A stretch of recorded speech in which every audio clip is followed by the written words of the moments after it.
Éco Sahel. 26 minutes d'économie africaine, économie du Sahel en particulier. Un rendez-vous hebdomadaire pour déchiffrer et analyser l'actualité économique africaine. Mesdames et messieurs, très ravi de vous retrouver. Vous écoutez Éco Sahel, l'émission qui décortique pour vous l'économie africaine. Les réponses, des analyses, des décryptages vous seront livrés par mes invités. Mahfoud Kaoubi, bonjour. Bonjour. Vous êtes économiste et expert et analyste aussi. Samuel Akizimana, bonjour. Samuel. Bonjour. Chef d'entreprise et spécialiste en finance. Mazhour Al-Ahyani, bonjour. Bonjour. Chef d'entreprise aussi. Avant d'entamer le débat, je vous lance le thème aujourd'hui. L'émission, bien le numéro, sera consacrée à l'économie de la connaissance. On dit que l'innovation, locomotive de tout développement. Et oui, quel est le rôle de l'économie de la connaissance en Afrique? Avant de répondre à cette question, on écoute les propos d'un start-upper sénégalais qui nous parle de son expérience au Sénégal. Au Sénégal, près de 60% de la population est agriculteur. Nos grands-parents sont des agriculteurs. Et nous, étant des jeunes citadins, on s'est dit qu'on doit revenir vers la source. Essayer d'aider nos agriculteurs à automatiser un peu le truc. Parce qu'au Sénégal, l'agriculture est un peu archaïque. On utilise la main pour faire de l'agriculture, on n'a pas de machine. Et moi, étant que jeune informaticien qui a fait l'étude électronique, je me suis dit, voilà, je vais proposer des projets qui parlent de ça, qui vont aider les agriculteurs sénégalais à faire de l'agriculture plus facile, plus simple et plus automatique. Nous venons d'écouter ce start-upper sénégalais Mahfoud Kaoubi. Alors, avant de commencer, qu'est-ce que l'économie de la connaissance ? C'est l'économie tout simplement du génie, de la création, de la créativité. Et donc, c'est une économie où la part de l'innovation, la part de l'intelligence, la part de la création est de plus en plus importante. Il faut juste rappeler qu'on est pratiquement à la 6e ère du développement économique et social sur le plan planétaire, car après la découverte de l'écriture, puis le papier, puis l'imprimerie, oui, puis l'informatique, après le numérique, donc on est actuellement dans une ère où la production, le génie et la production intellectuelle pèsent énormément sur les comptes des nations et des pays. Donc ce poids est de plus de 13% pour certaines nations, vous voyez. Donc, 13%. 13% pour certains pays. Si on prend la Suède, si on prend les États-Unis, si on prend maintenant aussi la Chine. Donc la part en Afrique très faible, tout simplement très faible. Et c'est là où les retards sont enregistrés. Et c'est là où les retards pourraient être de plus en plus compliqués à rattraper. Maintenant, il faut dire que cette économie de la connaissance, dans la mesure où elle se base sur le génie de l'être humain, permet à certains pays dits en retard par rapport aux pays développés d'avoir cette chance ou de disposer de cette chance qui leur permettrait d'accélérer le processus de rattrapage. De rattraper ce retard. Maintenant, il faut libérer des initiatives, il faut former ce capital humain, il faut le mettre au niveau de la compétitivité à l'international pour pouvoir donc bénéficier à l'optimum de ce facteur de production qui malheureusement n'est pas assez exploité, n'est pas assez optimisé dans les pays sous-développés et plus particulièrement les pays africains. Samuel Akizimana, Mahfoud Kaoubi vient de nous dire que l'économie de la connaissance en Afrique est à la traîne. Alors, quels sont les principaux secteurs de l'économie de la connaissance en général et en Afrique, comment ça se passe, l'économie de la connaissance ? Juste pour revenir un peu sur ce qu'il a pu dire, je vais parler un peu en globalité. Vous savez que la croissance économique, selon une étude, montre que l'innovation contribue à environ 50% de la croissance économique dans les économies développées. Oui. Ce qui renvoie à une nécessité en disant, OK, on est en Afrique et l'Afrique aussi doit penser à ça, en disant, notre secteur sur le côté innovation est peu développé. Mais ce qui renvoie à une phrase qu'il a pu dire, il a dit une phrase qui est vraiment incroyable, c'est le génie humain. C'est-à-dire qu'en Afrique actuellement, l'économie de la connaissance dépend de l'humain. Oui, ça dépend de l'humain. Le génie humain, il a parlé du génie humain. L'Afrique est le continent avec une jeunesse incroyable. Donc, on attend des génies en Afrique. Donc, c'est à nous de développer ces génies africains pour contribuer à la croissance économique. Parce que ce qui m'intéresse surtout avant de parler des différents secteurs, il y a beaucoup de secteurs, mais avant de parler des différents secteurs, moi, je vais parler déjà surtout avec les éditeurs qui nous écoutent, surtout la jeunesse, en disant, vous savez, ce qui m'intéresse avec ça, c'est que l'innovation revient d'une idée. C'est à travers ton idée, en sachant ce qui se passe à travers le cours de ton pays. C'est à toi d'apporter des solutions sur ça. En disant, regardant différents secteurs, on peut parler sur le secteur administratif, peut-être dans nos pays, il y a la lenteur, en disant qu'est-ce qu'on peut faire côté innovation pour que cette lenteur puisse disparaître. En parlant sur le côté agricole, en disant, OK, comment on peut faire pour développer des plateformes pour que les différents acteurs peuvent entrer en collaboration. Ce qui revient en disant, c'est incroyable du fait que c'est à travers l'idée, à travers les problèmes sur place que la jeunesse africaine peut apporter des solutions à travers les différents problèmes. Donc, différents secteurs peuvent être touchés. Et en Afrique, on est à la traîne et il faut que les choses changent, il faut que les choses puissent s'améliorer. Mais c'est à travers l'idée, c'est à travers l'innovation. Il y a tant de choses qui sont à la portée de la population actuellement, mais c'est à travers ces enfants qu'on peut se développer. Le génie humain, comme vous avez pu le dire.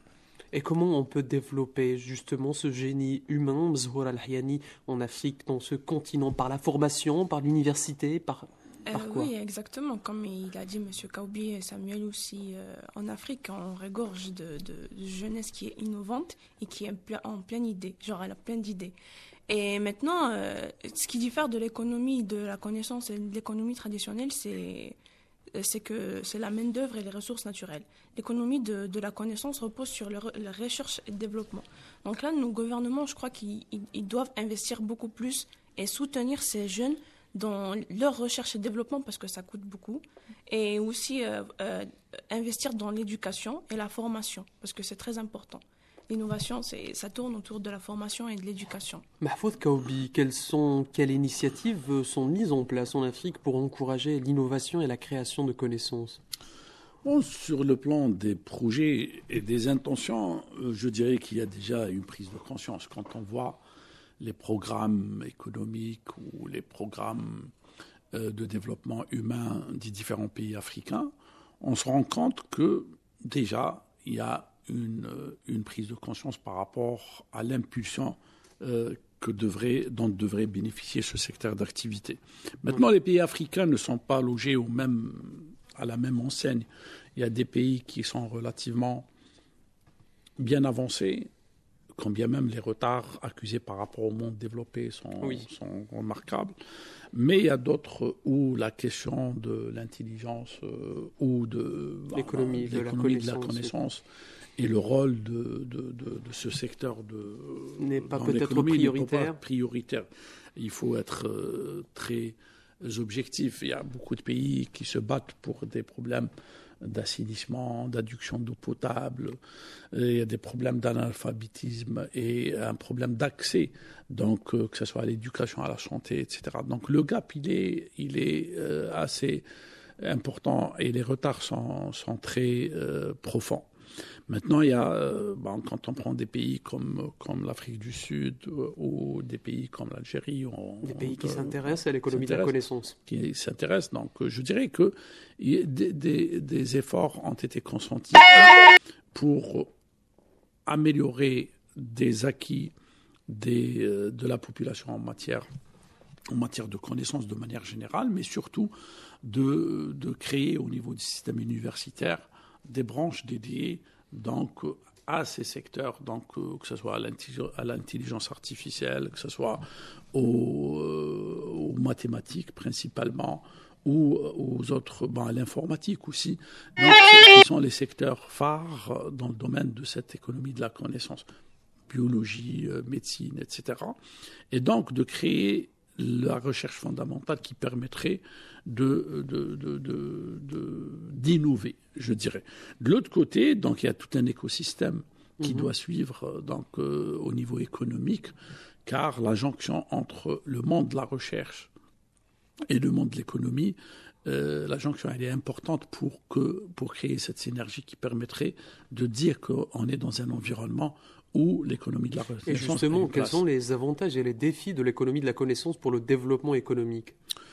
Bon, le défi, c'est d'avoir cette place dans le schéma et dans l'organisation économique.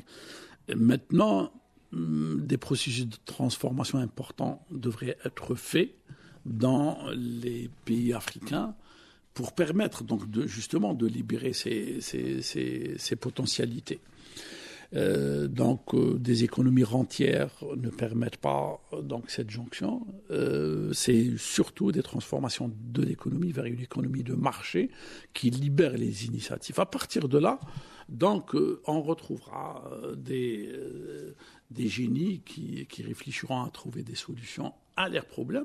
Donc on n'est pas sur des logiques de standardisation ou de normalisation mondiale, pas du tout. Des fois, quand on parle d'économie de connaissance, c'est solutionner des problèmes de transport, c'est de solutionner des problèmes d'éducation, c'est de solutionner des problèmes de prise en charge de malades, etc. Donc vous voyez, pour ne pas compliquer l'existence et rentrer dans des schémas... Juste pour ajouter quelque chose sur ce que M. Kaoubi a dit, c'est que moi je trouve que l'Afrique, elle fait face à un défi qui est majeur, c'est la fuite des cerveaux. Maintenant, on a besoin de notre jeunesse pour contribuer à notre économie de connaissances. Et pourquoi pas exporter les savoirs, Samuel. Juste pour appuyer, les dires de M. Je vais appuyer pour dire, je me rappelle, je pense M. aussi il se rappelle de Ousmane. C'était un jeune qui avait eu la bourse, il est venu étudier en Algérie. Il avait développé un projet. Le projet, c'était parce qu'il avait remarqué qu'au Mozambique, il y avait des montées de eau. On a même parlé de catastrophes liées des inondations, etc. Vous savez, il avait développé un projet et son projet, c'était quoi ? Il avait mis en place un système, c'est-à-dire qu'à chaque fois qu'il y a une montée d'eau, c'est-à-dire que le système va prévenir, que ce soit les pompiers, que ce soit la police, donc même les déclencher des alarmes et tout, même à travers les applications téléphoniques, on pouvait voir ça. Pour voir en disant, vous avez parlé de ces génies et des fuites des cerveaux. C'est dommage parce que je parle d'Ousmane aujourd'hui, je lui rends hommage parce que c'est un jeune qui m'a touché en voyant ça. Mais aujourd'hui, il est parti en France. Et si on lui pose la question pourquoi il est parti, c'est-à-dire que c'est comme si son génie n'a pas été valorisé en Afrique, c'est comme si son génie n'a pas été pris en charge. Et c'est dommage qu'il est là. Parce que si on laisse ces fuites de cerveau partir, ils vont aller développer des choses à l'étranger, alors que même en Afrique, on a besoin d'eux. En plus, son projet, il était tout prêt. Il avait tout préparé. Il manquait quoi ? Investissement. Exactement. Il avait besoin des gens qui puissent investir dans ces projets. Il y a plusieurs jeunes actuellement en Afrique sur ce côté innovation qui sont là, qui ont des projets qui sont là et qui ont besoin, c'est que les gouvernements et beaucoup d'investisseurs puissent regarder à travers le projet. Et malheureusement, ces Africains aux idées novatrices sont obligés de quitter leur pays en allant vers l'autre rive pour faire valoir leurs projets. C'est ça ce qui n'est pas tolérable. Dans la mesure où non seulement on exporte nos richesses naturelles, mais aussi on ne se contente pas de ça, on ne crée pas l'environnement qui attire donc une attractivité qui devrait être créée. C'est pour ça que je parlais d'écosystèmes qui permettraient aux idées de trouver un terrain fertile pour qu'ils puissent se développer. Ce qui n'est pas normal quand on prend les pays de l'Est, par exemple, la Pologne, la Tchéquie, etc., donc qui étaient dans un niveau de développement relativement faible un certain temps. Donc le développement de la capacité humaine en matière de recherche, de développement, etc., ont fait que les pays européens de l'Occident se sont intéressés à cette partie du monde et ont localisé leurs centres de recherche de développement dans les pays de l'Europe de l'Est. Pourquoi on n'assiste pas à... Le problème, ce n'est pas de ne pas pouvoir faire la transformation rapidement, mais de pousser le génie et l'innovation à quitter le pays. Donc c'est un double appauvrissement. Non seulement on ne tire pas profit de ce potentiel domestique local, mais de l'autre côté, on le laisse partir gratuitement, enrichir d'autres cieux et revenir sous forme de flux de solutions qu'on paiera doublement ou triplement. C'est ça le manque de maturité en termes de... Et là, on ne doit pas se cacher en Afrique derrière l'urgence de certains problèmes basiques. On doit, cette intelligence, ce travail pour lequel on plaide à chaque fois, que la maturité des élites doit s'inscrire dans une logique institutionnelle qui se traduit par des projets, et des projets qui captent. Mais si on ne pose problème, Mahfoud Kaoubi, en Afrique, c'est le financement qui pose problème? Non, le problème, c'est qu'on n'a pas de projet, on n'a pas de vision à long terme. On est sur les logiques de la gestion de l'immédiat, et on se contente d'importer comme si que... D'ailleurs, le concept d'économie de consommation ne s'applique pas uniquement sur la consommation des biens et des services. Exactement. Il s'applique surtout sur la consommation des idées et des solutions. Est-ce qu'on doit se contenter, nous, Africains, à ce que même les solutions, on nous les produise de l'autre côté, et malheureusement, des fois, par des Africains. Exactement. Et souvent par des Africains. Et c'est ce qui revient en disant, nous devons avoir cette prise de conscience. Et nos gouvernements doivent avoir cette prise de conscience en disant, si on dit déjà que la croissance économique, selon une étude, montre que l'innovation représente plus de 50% de l'évolution. C'est-à-dire que si on laisse ces génies partir, et si on ne fait pas des mécanismes et tous ces trucs-là pour retenir ces idées ou ces génies, on va se retrouver à importer des choses qui viennent des génies des Africains. Imaginez-vous un Algérien quitte l'Algérie pour partir en Europe, par exemple en France, et vous êtes obligé d'acheter sa connaissance, d'acheter la connaissance à un prix fort, alors que cet jeune, s'il était encadré de par son pays, c'est au contraire nous qui allons vendre cette connaissance-là. Comme il a pu le dire M. Kaoubi, vous savez, c'est ça que les gens doivent prendre en compte en disant ce qui est important avec l'innovation, ça revient sur un besoin qui est là.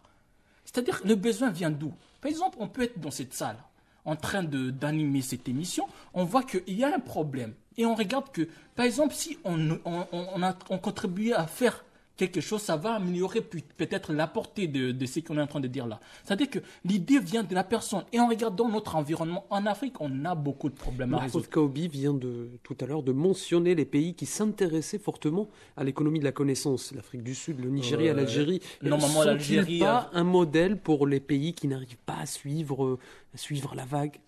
Oui, bien sûr, c'est un modèle. Au fait, je vais un peu parler un peu de l'Algérie, parce que je suis en Algérie, je vois tout ce qui se passe à travers l'Algérie. Il y a le ministère de Start-up qui est établi. Et il y a Algerian Venture.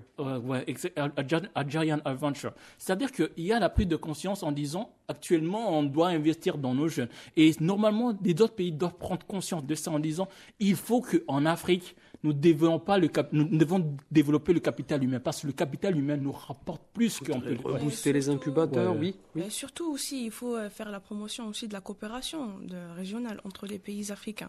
Parce que si certains pays ont pris conscience de cette innovation et de ce qu'elle rapporte pour notre économie, il faut contribuer avec d'autres pays, exactement. Pour ils ont un facteur humain. L'expérience. Exactement. Non, l'accélération des processus. Là, sur le schéma organisationnel, beaucoup d'avancées ont été faites par certains pays, dont l'Algérie, sur lesquels on peut attester. Donc, il y a un environnement juridique, réglementaire, financier qui favorise justement, qui capte, et technique aussi. Vous parliez tout à l'heure d'incubateurs et tout. Maintenant, c'est la jonction entre ce monde des idées, des solutions et les problèmes rencontrés dans la pratique. Et là, le développement économique, les projets de développement et de transformation, parce que pour beaucoup de pays africains, cette question de transformation de l'économie est perçue comme un grand problème auquel on ne veut pas s'attaquer rapidement, parce que c'est un grand projet. Mais les transformations se font comme ça. Il ne faut pas avoir peur. Il faut se projeter graduellement. D'ailleurs, les exemples qui nous viennent de l'Inde, par exemple, ou de la Chine, par exemple, qui sont en train de nous donner des leçons en matière de transformation de l'économie, et où, justement, le module économie de la connaissance est en train de prendre une valeur telle que ça fait peur aux pays occidentaux. Donc, sur cela, il faut s'inspirer des expériences réussies. Et les expériences réussies ne sont pas uniquement dans le domaine de la recherche, mais c'est cette jonction entre le monde de développement économique, technique, et les Africains ont besoin de locomotives qui tirent le savoir vers l'innovation.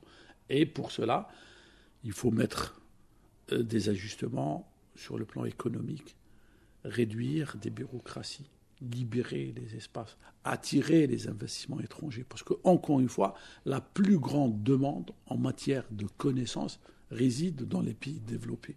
Maintenant, il ne faut pas offrir nos solutions, notre savoir, nos génies sur un plateau gratuitement à d'autres économies. Il faut les préserver parce que c'est la richesse la plus importante. Et maintenant, même quand ils partent ailleurs, il faut qu'ils partent avec un projet qui s'appelle apprendre, accumuler de l'expérience et revenir.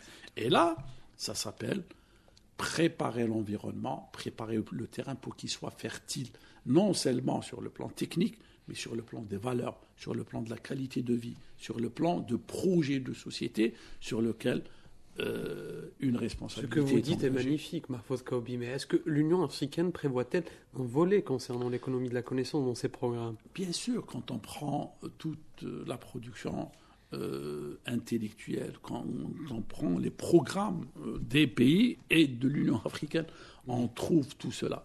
Mais on revient à l'Union africaine quand on sait que pratiquement 40 pays sur 45 ne paient pas de cotisation. Quand on sait que le décalage entre la réalité... Là, moi, je milite toujours par la réalité des faits au lieu de la réalité des paroles et des programmes. Je préfère avoir un programme petit qui réussit et qui peut inspirer les autres. Ouais. Parce que la réussite inspire. La réussite tire les gens vers le haut. Alors que l'échec constitue cette fatalité qui est perçu en Afrique, qui démotive et qui pousse à l'exode. Donc, c'est sur ces aspects psychologiques, humains, sociologiques qu'on devrait travailler. La technicité, les expériences, on peut les avoir. Mais maintenant, il y a une responsabilité des élites, une responsabilité. Donc, ce n'est pas par la roue, voilà, ce n'est pas en maintenant la corruption qu'on peut libérer les initiatives. Ce n'est pas en maintenant les conflits qu'on peut maintenir le génie. C'est tout à fait normal. Le capital, quel que soit, là, le capital fuit les problèmes. Ouais, il a besoin d'un environnement favorable, stable. Ouais. Et l'être humain, le génie humain, c'est le meilleur des capitaux. Et donc, si on ne se projette pas, ce n'est pas en matière de bien-être physique ou matériel que les choses se conjuguent, mais surtout en un projet de société qui unit les Africains déjà au niveau de leur pays, mais qui aussi peut être prolongé sur cette grande zone qui est la ZLECAf. Je vous donne un exemple. Oui. Actuellement, la mise à niveau et l'harmonisation des procédures douanières et comptables et fiscales. Elle fait appel un module qui s'appelle numérisation et transformation digitale des processus légaux et réglementaires. C'est une source de créativité et c'est une source extraordinaire si on parle de cette économie de la connaissance. Donc, est-ce qu'on va développer nos processus par des Africains ou encore on va faire appel à des boîtes étrangères qui souvent emploient des Africains et de ressortissants de pays entre guillemets du tiers-monde pour nous vendre notre génie. Samuel, vous ne nous avez pas donné une citation cette fois-ci. Non, juste pour revenir avant de donner. Pas inspiré. Ça me fait rire parce que, vous savez, le slogan de l'initiative de l'agenda 2060 dit « The Africa we want ». Et ce qui me fait rire sur ça, c'est que je connais pas mal de boîtes qui sont en Afrique. Il y a des boîtes qui sont en Afrique, mais qui travaillent pour des grandes institutions européennes et pour développer des projets d'innovation. Donc, ce sont des Africains qui sont en Afrique. Ils ont des petites boîtes. Servir l'Afrique. C'est pour montrer en disant, nous devons avoir cette prise de conscience de ce qui se passe en Afrique. Et non seulement, il a bien parlé. Il a parlé sur le côté en disant les success stories. En Afrique, en réalité, on a besoin maintenant de changer un peu la donne. Nous voulons une Afrique avec des gens qui appliquent, qui montrent des exemples. Parce que on en a marre de voir toujours des grands événements. On veut que maintenant l'Union africaine, etc., ils mettent en avant aussi des Africains qui ont réalisé des grandes choses. C'est ça. On voit toujours des grands forums, etc. On est fatigué de ça. On veut aussi voir des jeunes qui ont réalisé être mis en avant. C'est ça que nous voulons. On a tant parlé, on a tant fait des forums, etc. C'est bien de faire tous ces forums, etc. Mais on a besoin maintenant, l'Afrique a besoin de success stories. Parce que moi, étant africain, je veux voir un autre Africain comme moi qui a atteint un certain niveau et que je le vois réaliser des choses. Ça me pousse. Pour l'Afrique et non pas pour un autre continent. Voilà, pour l'Afrique et non pas pour notre continent. Parce que c'est à nous de faire l'Afrique que nous voulons. Comme la citation de l'Union africaine dit, « The African we want ». Donc c'est à nous de faire cette Afrique que nous voulons. Et nous voulons voir des success stories des Africains. Et malheureusement, actuellement, on se base plus sur l'image, forum, etc. On veut voir ces success stories. Exactement. Il faut pas qu'on reste toujours... avec toi, oui. Il faut pas qu'on reste toujours sur des projets en Afrique. Il faut qu'on ait une vision un peu sur le long terme. Et surtout, le domaine de l'économie de la connaissance, c'est un domaine qui est en continu, en développement continu. Chaque jour, il y a des nouvelles innovations. Chaque jour, il faut suivre la tendance. Donc, suivre la tendance et construire son propre continent. C'est ainsi que s'achève cette émission. Merci de l'avoir suivi.